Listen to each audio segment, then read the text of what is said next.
Hello and welcome to Vision Insights. Today, myself, Trupti Upadhyay, will take you to another topic on the ongoing series on the company law. I have basically started a series of lecture on the subject company law. Specifically, I am focusing on the syllabus of semester 2 of University of Calcutta. So the target audience of this video will be the students of University of Calcutta, but the other students from other university across the country can also view this lecture, because if you are giving an examination and in that examination a company law is a subject, then obviously this would be helpful for concept clarity. And other students giving professional examinations, CA, CS, CWA, CMA, then can also view the topics which are being done previously and which we'll be doing. This will be helpful for you all as well.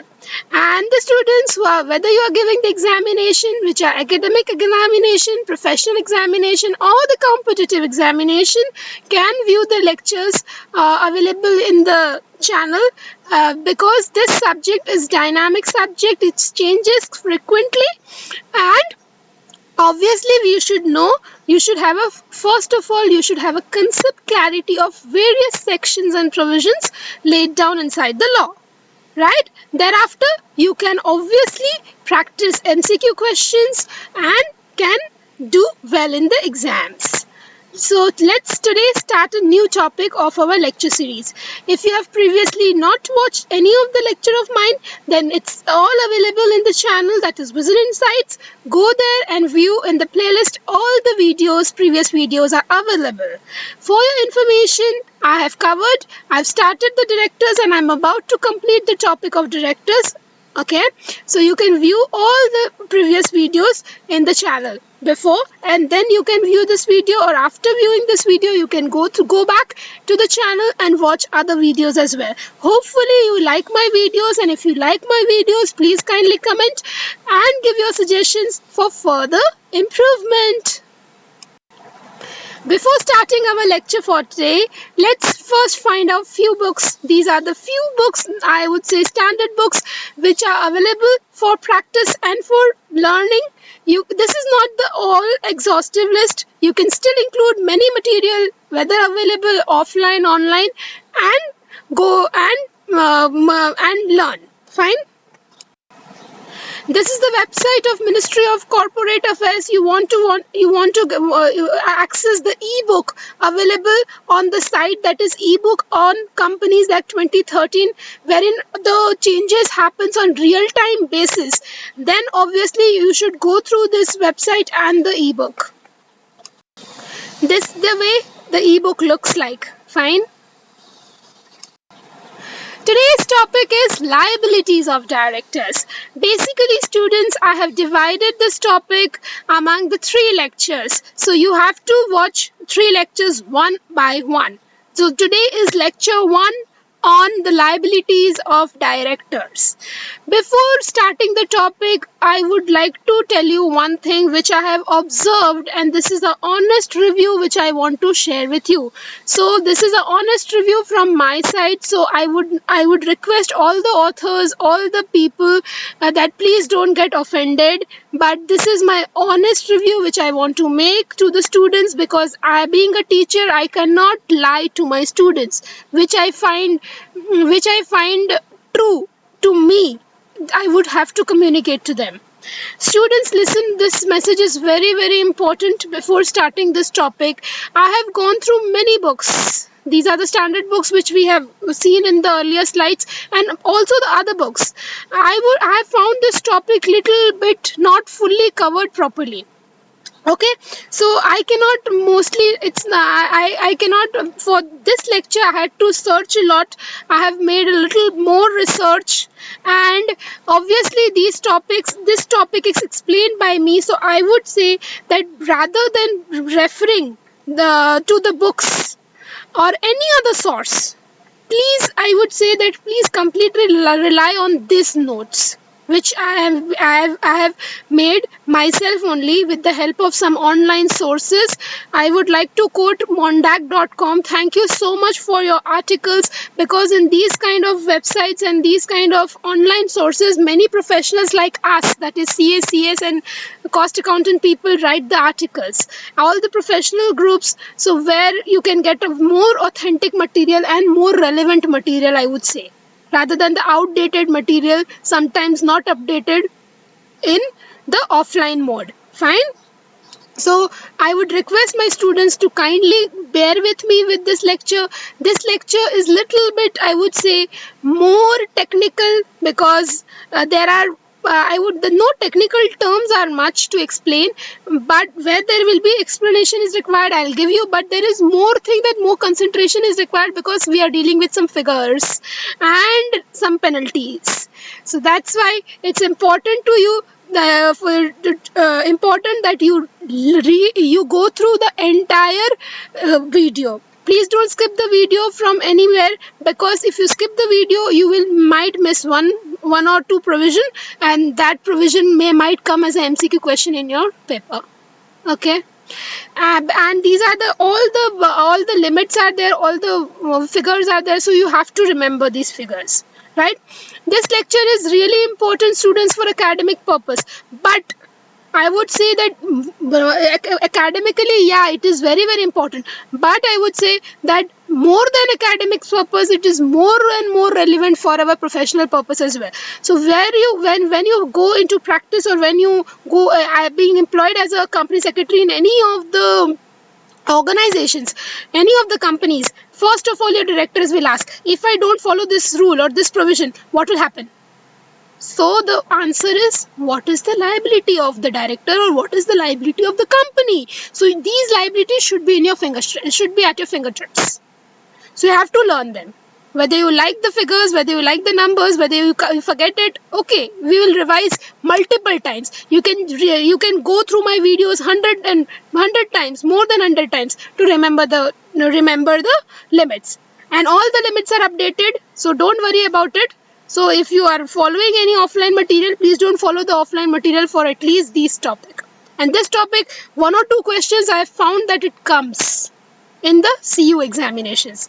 Okay, and in other examinations and professionally also, it is more important. So after passing your examination, you have to face the world. And in the world, this is the most relevant topic. So kindly pay attention and please go through the video, entire video. And if you have still missed some of the topics or still want to revise it, again go back and check my videos. They are available for you for free in the channel. Fine. So now let's start. First of all, we'll start with some first section, that is section 166. On section 166, a dedicated video is there, that is the duties of directors in my channel. If you have not seen, please go back and check that video. In the section 166 itself, the duties of directors, if the duties of directors are not followed by them, it's the directors are not following in the things which are being laid down under 166, then what happens? They will be punishable with the fine. The individual directors will be punishable with fine which shall not be less than 1 lakh rupees. So it will be a minimum 1 lakh rupees and maximum 5 lakh rupees fine is there, right? Apart from this is the basic thing, basic provision, penal provision laid down under 166. Apart from 166, today we will be learning that there are many other things, many other provisions, many other sections in which the directors are liable. Okay, whether it is a monetary penalty, whether it is a criminal offense, so it will be a imprisonment. We will check one by one each of the provisions. So I would request you all to view the entire video and please patiently hear what I am saying. Okay, no need to worry that how I'll remember which section number has which penalty. It is not so tough job. You have to just patiently read it and try to remember it. And multiple times if you revise, you will be able to remember the thing with the section number. That is obviously my guarantee, and this comes with practice. So be very, very patient if you are doing this for the first time. For the first time, you might not remember everything. You might just remember 2-3 sections. It's okay. Okay? Let's start. So basic directors penalty we have discussed. Now we are moving into the other provisions. Companies Act 2013 is, I would say, more stringent than the earlier act, that is the Companies Act 1956, and more dynamic, I would say, because every day, every month, every day only, the Ministry of Corporate Affairs is coming with amendments and amendments. Fine. On an average, the minimum amount of fine that is imposed under this under certain sections of Companies Act 2013 is minimum fine is 25,000. Minimum fine I'm talking about, and maximum it extends to 25 crores also. So remember, this much big hefty fines companies have to pay or directors have to pay if certain provisions are not fulfilled, not complied.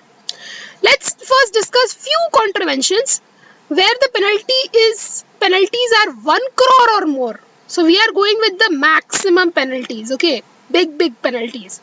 First one is here, whichever this list I am discussing, all the violations wherein the penalty is more than 1 crore. 1 crore or more. So it's greater than crore. So it's in crores. Fine. First one is violation of the provisions relating to non-profit companies under Section 8. Previously, this section was section number 25 of the Companies Act 1956, under which a company can be incorporated, and this company's object is not for making profit but for doing some social service, some social activity in the world. So some NGO or any other kind of activity a company can do which is helpful for development of science, technology, or for imparting knowledge, for environment protection, whatever be. So this is the objective of the company, and not the objective was to make profit. So Section 8 companies are a special kind of companies. In the lectures of types of companies, this can be covered separately. So I am not going into it more in detail. If you want to go in and see check these sections, you can go separately and check these sections. Okay. Violations of the provisions relating to the subscription of securities on private placement. Private placement is basically wherein the shares are not publicly given by the company. Okay, publicly not given, so it's not a public issue, it's a private issue kind of thing, where a few select number of shareholders are being selected by the company first, and then they are being offered the shares of the company. Now, all the entire provision of private placement is dealt in section 42. So for more clarity, you can check section 42. And if you want me to make a video on section 42 separately, it is you can comment in the comment section below. Issue of duplicate share certificates with an intent to defraud the shareholders. If duplicate share certificates are issued and for the intention is to defraud the company or any other person, then obviously this offense is a grave offense, so it will be penalty is more than crore. Failure to repay the deposits within the specific timeline. So in under section 74, deposit provisions are laid down. So obviously a company is taking a deposit from a public, that is a public deposit. So on the maturity, it has to repay it. So if it's defaulting, then this penalty will be coming. Apart from these monetary policies, certain offences even attract imprisonment. Fine. Most of the offences leading to imprisonment under Companies Act 2013 are non-cognizable. What is the meaning of non-cognizable? That it would need a warrant to arrest a person. Fine. So without a warrant, you can't arrest the directors. Means the authorities cannot arrest the directors. So our directors have to ask for first warrant, and then only they can get arrested. Fine. So they are non-cognizable offences, but there are certain serious offences in which are cognizable. So in which the arrest can happen without warrant. Fine. These offences are mainly connected, means the cognizable offences we are talking about, these are mostly connected with fraud or intent to defraud. Fine. So under 447, if your case is there, 447 of the Companies Act 2013, then obviously no warrant is required. They can catch you and can imprison you anytime. Now moving to the sum of the offences listed below. We'll talk about the offences section wise. Let's see. Section 7 subsection 6. Furnishing any false or incorrect particulars regarding any information or suppressing any material information in any of the documents filed with the ROC. In relation to the registration of company. Registration of company basically means you are incorporating a new company. Section 7 basically deals with the incorporation of the new company. So when you are creating a new company, then obviously the promoters or the proposed director should not hide anything from the ROC. That is our registrar of company, right? So if any document filed with ROC, some material information is suppressed or not or given incorrect, or it is a false information, misleading information, then this will be considered to be a offense where it will be considered that you are doing a fraud. Fine. Including section 34, including in the prospectus any statement which is untrue or misleading in form or context in which it is included, or where any inclusion or omission of any matter is likely to mislead.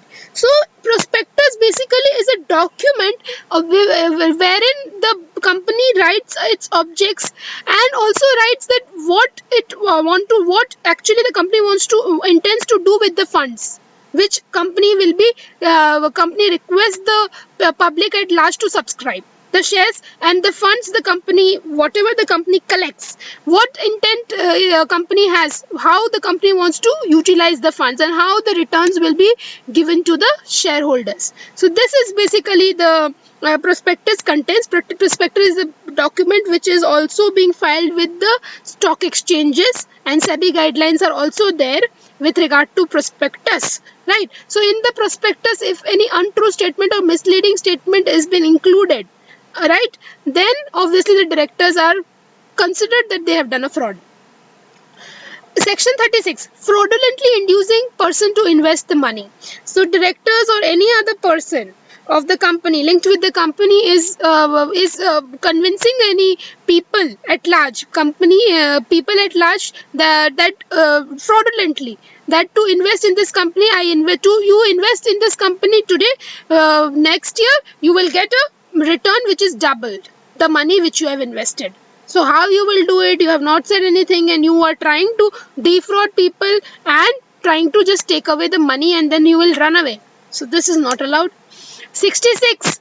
Offences relating to reduction of share capital. So reduction of share capital, specific provisions are there laid down under 66. So if you violate 66, it's considered as fraud. Section 53. Prohibition on issue of shares at discount. This thing which we know that company fails to comply with this provision, company and every officer who is in default. Here, read the lines properly. It is written that company cannot issue shares at discount, right? Companies Act 2013 section 53 specifically prohibits that. This 53 under certain cases, in case of insolvency or where there is a IBC plan, I would say it's going on, insolvency resolution proceedings are going on. In certain cases, certain companies are allowed to do so. The shares can be issued at discount, but it is a special case. So normally there is a prohibition on the companies to issue the shares at discount. Fine. So here the company suppose issues the shares at discount. What will happen? The company and every officer in default. So here in officer in default, you, the company secretary, also is being included. Fine. Shall be liable for a penalty. What is the penalty? The amount equal to the amount raised, though raised through the issue of shares at discount, or 5 lakh rupees, whichever is less.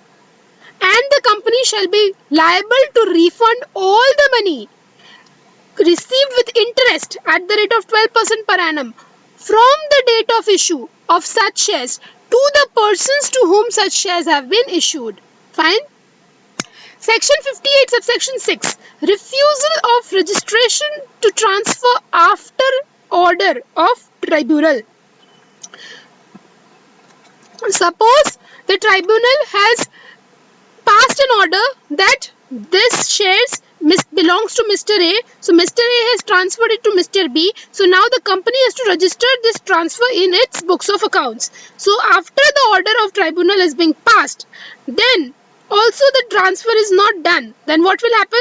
Minimum 1 year to maximum 3 years imprisonment and a fine of not less than 1 lakh rupees, but it can extend to 5 lakh rupees. 59 subsection 5. Non-rectification of registrar. Non-rectification of register of members as per the order of tribunal. So register of members, obviously in MBP1, in form MBP1, the register of members is being maintained by the company secretary of the company, or wherein the company secretary is not there, any other authorized officer. So here if it is not maintained and it is not updated or not rectified as per the order of tribunal, so you are not complying with the order of tribunal, then the fine on the company is not less than 1 lakh rupees, but which may extend to 5 lakh rupees, and officer in default maximum 1 year imprisonment, or a fine of 1 lakh which may extend to 3 lakhs, or both.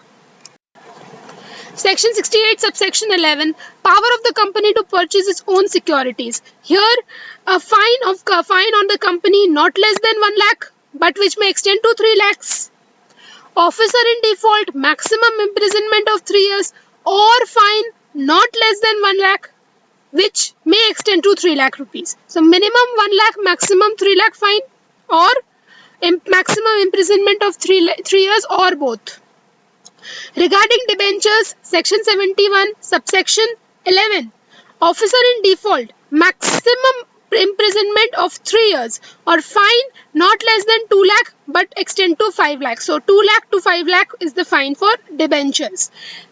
86. Failure to register charge. Charge is basically when a company takes a loan from a bank or any NBFC or any creditor, then a charge is to be created if any security of the company, suppose any fixed assets has been as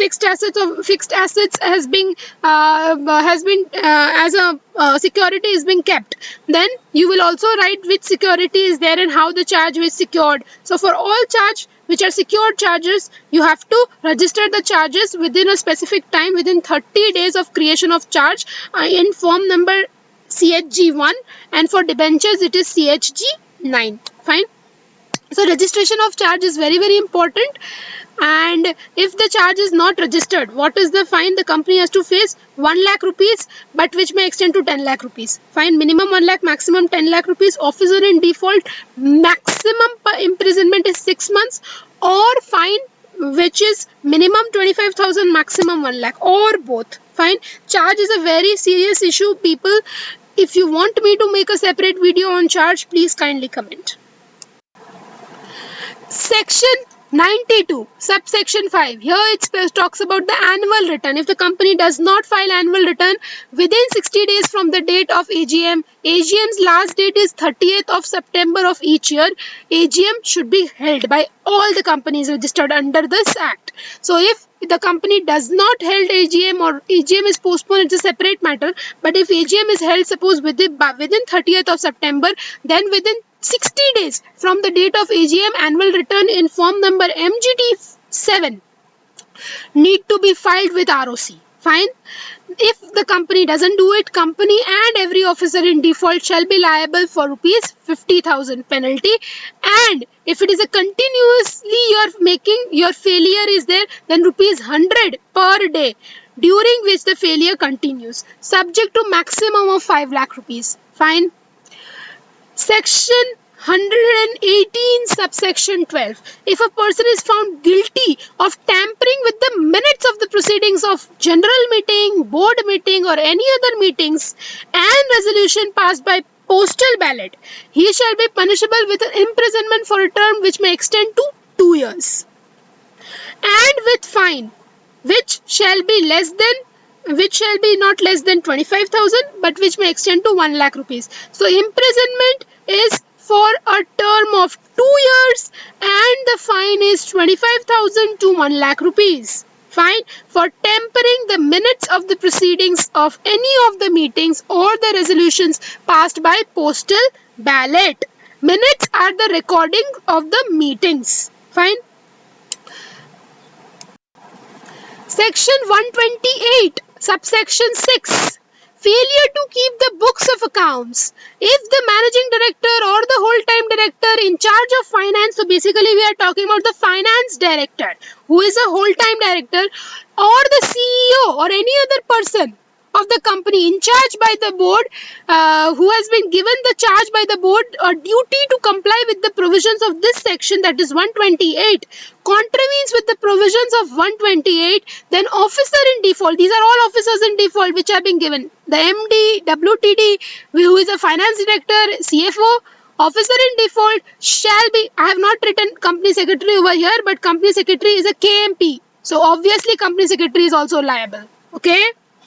Such officers in default shall be punishable with imprisonment for a term which may extend to 1 year.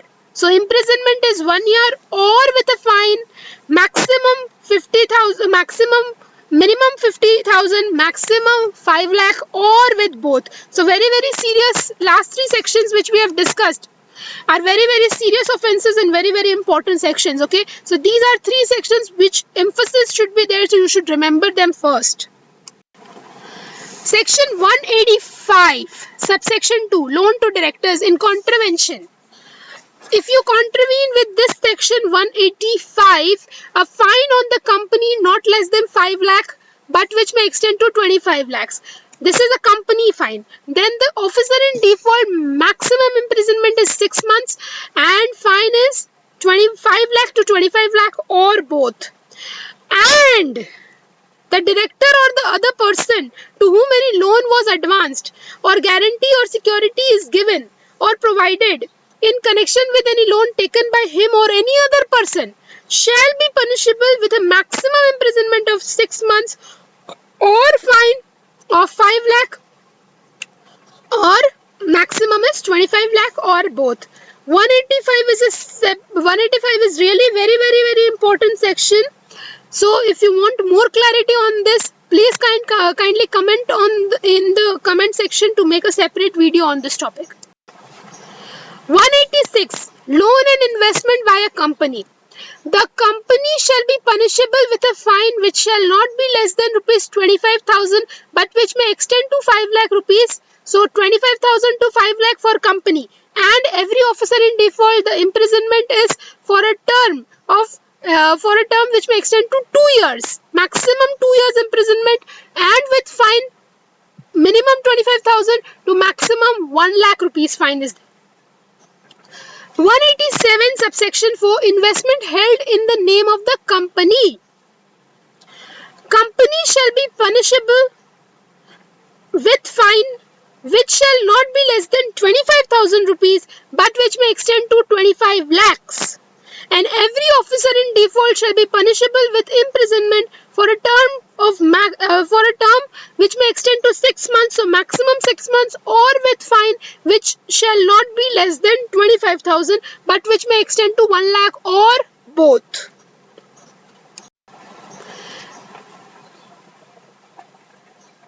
Thank you all.